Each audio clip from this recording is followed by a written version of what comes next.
March মাস বড়ি বানানোর জন্য একদম পারফেক্ট সময়।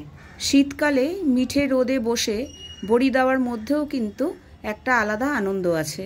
তবে এপ্রিলের এই প্রথম সপ্তাহ চলছে সবে, এই সময়েও কিন্তু আপনারা চাইলে বাড়িতে বড়ি বানিয়ে নিতে পারেন।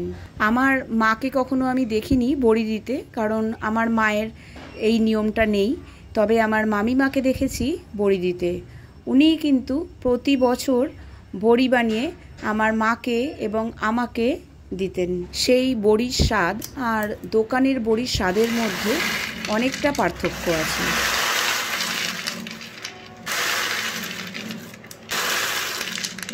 আওয়াজটা শুনে নিশ্চয়ই বুঝতে পারছেন বড়িটা কতটা মুচমুচে হয়েছে। তবে একবার যদি বাড়িতে বড়ি বানিয়ে খাওয়া শুরু করেন, আমার মনে হয় মার্কেট থেকে কেনা বড়ি আপনাদের আর ভালো লাগবে না। ডালের বড়ি বানানোর জন্য কয়েকটা স্টেপ আছে। তার মধ্যে আমার মনে হয় যে স্টেপটা সবার খুব কঠিন মনে হয়, সেটা হচ্ছে ডালটাকে খুব ভালো করে ফেটানো। সেই কাজটাই আজকে আমি খুবই ইজিভাবে করে দেখাবো।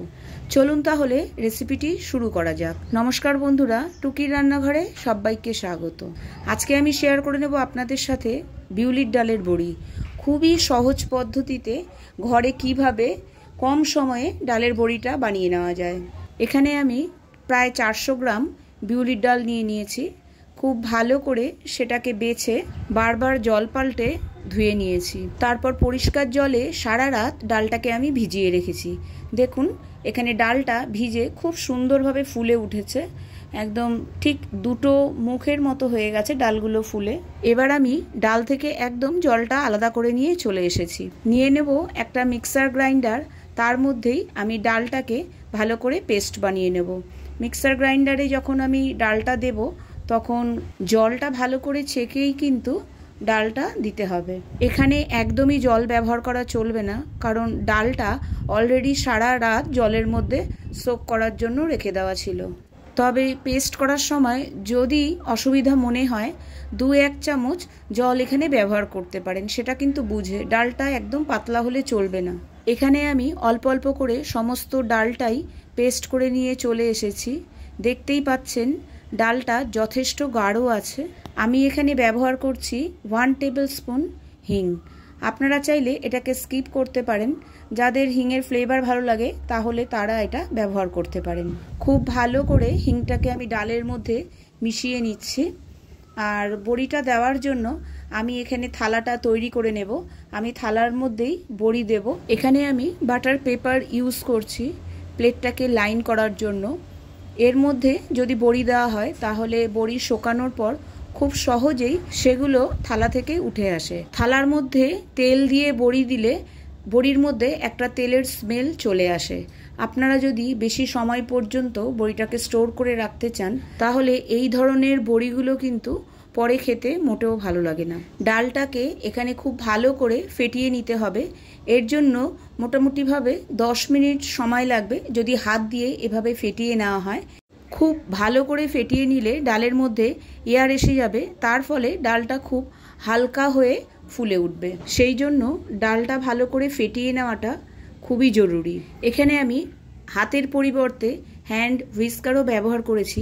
এটা দিয়েও চাইলে আপনারা ভালো করে ডালটা ফেটিয়ে নিতে পারেন, অথবা ইলেকট্রিক বিটারেরও সাহায্য নিতে পারেন। এটা দিয়ে 2 থেকে 3 মিনিটের মধ্যেই ডালটা বেশ ফ্লপি হয়ে যায়। আরও একবার মনে করিয়ে দিই, এখানে ডালটা বেশ গাঢ় রাখতে হবে আপনাকে।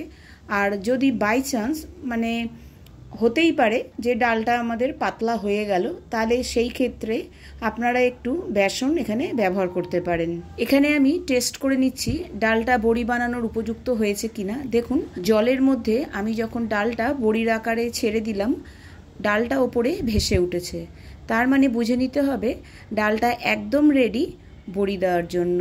যদি ডালটা নিচের দিকে চলে যেত তাহলে ডালটাকে কিন্তু আরও একবার খুব ভালো করে ফেটিয়ে নিতে হতো।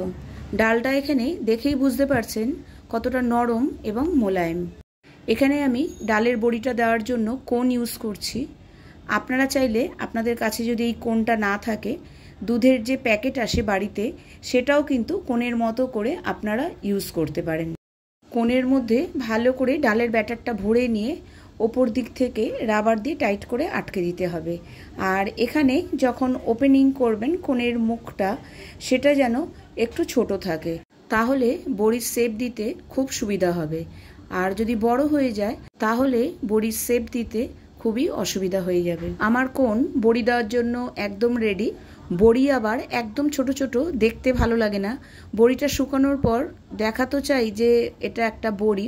আমি এখানে খুব বড় বা খুব ছোট বড়ি দিচ্ছি না, মোটামুটি যে মিডিয়াম সাইজের আমার ঘরে বড়ি হয় আমি সেরকমভাবেই দিচ্ছি। আপনারা চাইলে বড়ি এখানে কোনো পলিথিনের ওপরেও দিতে পারেন, এছাড়াও কোনো সাদা কাপড়ের ওপরেও বড়ি দিতে পারেন।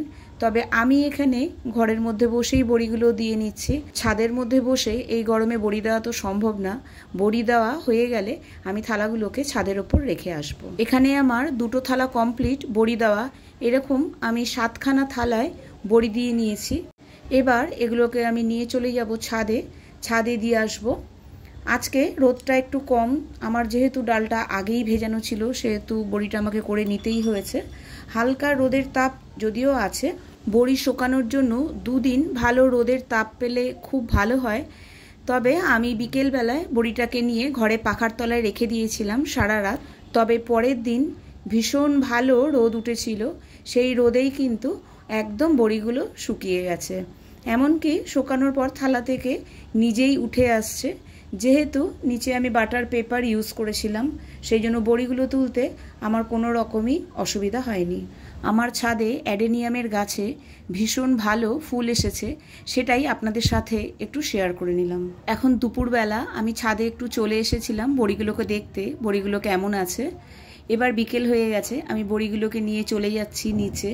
তার আগে সামনে থেকে একটু দেখিয়ে দিচ্ছি, দেখুন কেমন নিজের থেকেই নাড়ালেই উঠে চলে আসছে একটা একটা করে। তবে আপনারা কিন্তু ভালো রোদ দেখেই বড়িগুলো দেবেন। ভালো করে রোদ না পেলে হতে পারে ডালের মধ্যে যে প্রোটিন এবং আয়রন আছে সেই জন্য ডালের রংটা কালো হয়ে যেতে পারে। গরমে আগে থেকে যদি বাড়িতে বড়িগুলো বানিয়ে রাখা যায়, গরমের সময় যখন মুখে কিছুই ভালো লাগে না, খুব সাধারণ রান্নার মধ্যেও যদি বড়িগুলো আমরা ব্যবহার করি, সেই রান্নাটাই কিন্তু অসাধারণ হয়ে ওঠে।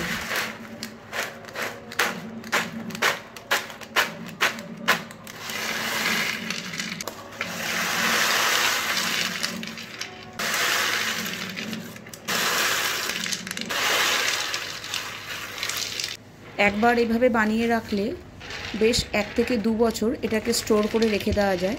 তবে একদম ড্রাই প্লেসে এটাকে রেখে দিতে হবে যাতে কোনো ময়েশ্চার না যায়। চলুন সামনে থেকে একবার ভেঙে দেখিয়ে দিচ্ছি কতটা মুচমুচে হয়েছে।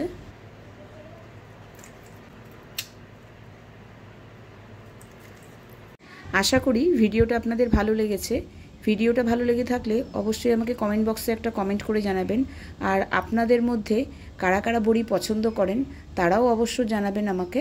আমার চ্যানেলের পুরনো বন্ধুদের জানাই অসংখ্য ধন্যবাদ আমার পাশে থাকার জন্য। আর নতুন বন্ধু হয়ে থাকলে চ্যানেলটিকে সাবস্ক্রাইব করে আমার পাশে থাকার অনুরোধ রইল। আজকে তবে এই পর্যন্তই। ভালো থাকবেন, সুস্থ থাকবেন। এনজয়।